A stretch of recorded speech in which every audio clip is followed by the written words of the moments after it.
Some journeys hum with the rhythm of the sea, some taste like cinnamon and sugar, some echo with fado music in narrow stone streets. This one is Portugal. Welcome to episode 2 of 1 Week, 1 Country, where we travel deeply, not quickly, with 7 days to uncover a destination's soul. And Portugal's soul. It's a melody of old-world charm, salty Atlantic breeze, and sun-baked tiles that tell centuries of stories. From the miradouros of Lisbon to the vineyards of the Douro Valley, we'll guide you on an unforgettable week through this sunlit, soulful land. Now lace up your walking shoes, grab a fork, and let's begin. Start your journey in Lisbon, Portugal's coastal capital. A city of cobbled streets, vintage trams, and pastel-colored homes stacked like a mosaic. Begin in Alfama, the city's oldest neighborhood. As you wander uphill through winding alleys, let the scent of grilled sardines and the distant sound of fado lure you in. Laundry sways above you and each step echoes with history. Hop aboard the iconic Tram 28, which winds through Lisbon's most historic quarters like a slow-moving postcard. Climb to the Miradouro da Senhora de Monte at golden hour. From here the city spills out beneath you, with the 25 de Abril bridge stretching like San Francisco's twin in the distance. Grab your first pastel de nata, a creamy custard tart with blistered tops and flaky crust. Dust it with cinnamon, pair it with a bica or espresso, and you're officially on Lisbon time. A pastel de nata costs around £1 and many miradouros are free. A 24-hour public transport pass costs about £5. Lisbon's iconic tiles, or azulejos, were introduced by the Moors and evolved into a uniquely Portuguese art form, often telling religious or nautical stories. Today, take a short train ride, or better yet, a scenic drive, to Sintra, a storybook town nestled in the forested hills just outside Lisbon. Your first stop is the dreamlike Pena Palace, its candy-colored towers piercing through low-hanging mist. Inside, you'll find lavish royal rooms and sweeping terraces that gaze toward the Atlantic. Then wander into the Quinta da Regaleira, where underground tunnels, spiral wells and enchanted gardens spark imaginations. Every corner feels like it belongs in a Dan Brown novel or a fairy tale. Don't miss travesseiros from Casa Periquita. These are puff pastries filled with almond cream, and honestly, they're best enjoyed warm from the oven. A combo ticket for the major Sintra palaces will set you back around £20 to £25. Oh, and trains from Lisbon only take about 40 minutes and cost roughly £4 return. Lord Byron once called Sintra the most delightful village in Europe. And, it's really easy to see why. Spend your evening back in Lisbon's Bairro Alto, where balconies overflow with plants and laughter drifts from tucked-away taverns. Order a glass of ginginha, which is Lisbon's beloved cherry liqueur, and raise a toast to Old World wonder. Today's a day for sea spray and salt air. Board a coastal train to Cascais, which was once a royal summer retreat and is now a charming seaside town with tiled villas and swaying palms. Stroll the Marina de Cascais, dip your toes in the sandy beach, or maybe even rent a bike and cycle the coastal road toward Boca do Inferno, the mouth of hell, where waves crash violently into rugged cliffs. Continue on to Cabo da Roca, the westernmost point of continental Europe. Here, the land ends in a dramatic tumble into the Atlantic, wind whipping your clothes and heart wide open. Try arroz de marisco, which is a rich, tomato-based seafood rice absolutely brimming with prawns, clams, and crab. Wash it down with vinho verde, Portugal's crisp, lightly sparkling wine. Cascais is just £3 to £4 by train from Lisbon, and a seafood lunch with wine runs about £12 to £20 depending on where you go. Cabo da Roca's coordinates are inscribed on a stone monument, where the land ends and the sea begins. It's a favorite photo stop, and honestly a bit of a spiritual moment for travelers. Return to Lisbon for one final night. The city will leave a mark, but Portugal still has much more to give. Today, the capital fades behind you as you catch a train or drive south toward the Algarve, Portugal's southern jewel, where the land spills into sapphire seas.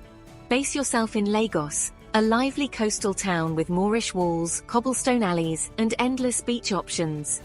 But this isn't just about sunbathing, it's about adventure. Take a kayak or boat tour to the Benagil Sea Cave, where golden light pours through a natural dome overhead, illuminating turquoise waters and sandy floors. Or walk the clifftop Seven Hanging Valleys Trail, stretching between beaches like Praia da Marinha and Praia de Valcenteanas, one of Europe's most scenic hikes. Don't leave without trying cataplana de marisco, a fragrant seafood stew steamed in a traditional copper pot. Pair it with local white wine and ocean views.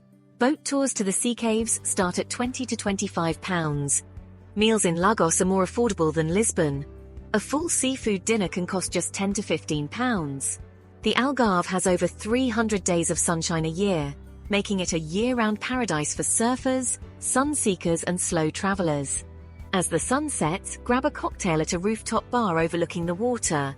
Portugal's rhythm is slower here, and that's exactly the point. Fly or train north to the soulful heart of Porto, Portugal's second city, and the birthplace of the country's most famous export, port wine. Wander the riverside Ribeira district, where buildings lean into each other like old friends. The Dom Luís I Bridge, designed by a student of Gustave Eiffel, stretches grandly across the Douro River. Cross it on foot for unforgettable views. Pop into São Bento Station, where 20,000 azulejos depict battles, festivals and royal arrivals. It's easily one of Europe's most beautiful train stations. Then, head across the river to Vila Nova de Gaia, where the port wine cellars await. Take a tour, taste the vintages, and learn how this sweet, fortified wine has shaped the region's history. So, you really have to try the francesinha, Porto's most famous and honestly most indulgent sandwich. It's got all these layers of meats, melted cheese, and this spicy beer sauce. And well, it's often topped with a fried egg.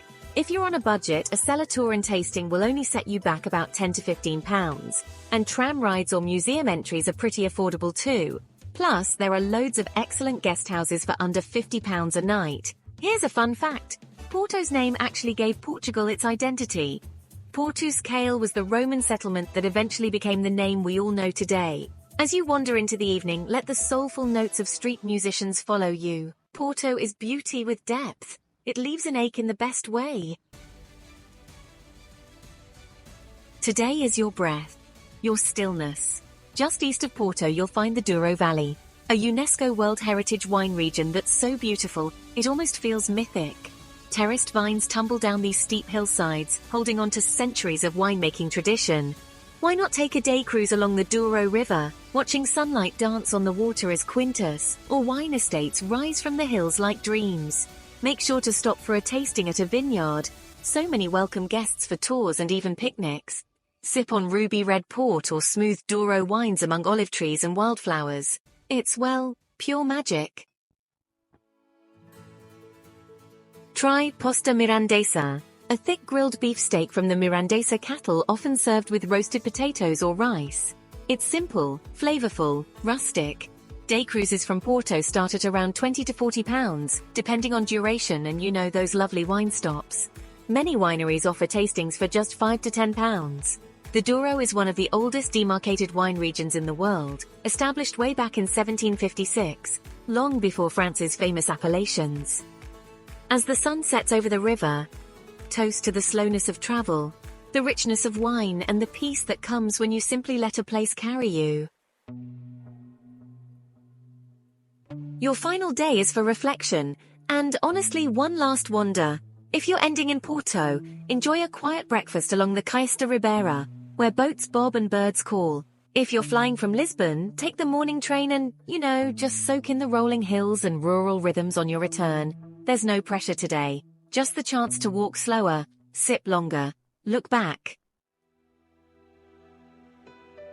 In 7 days, Portugal offers a symphony, each destination its own note in a melody of memory.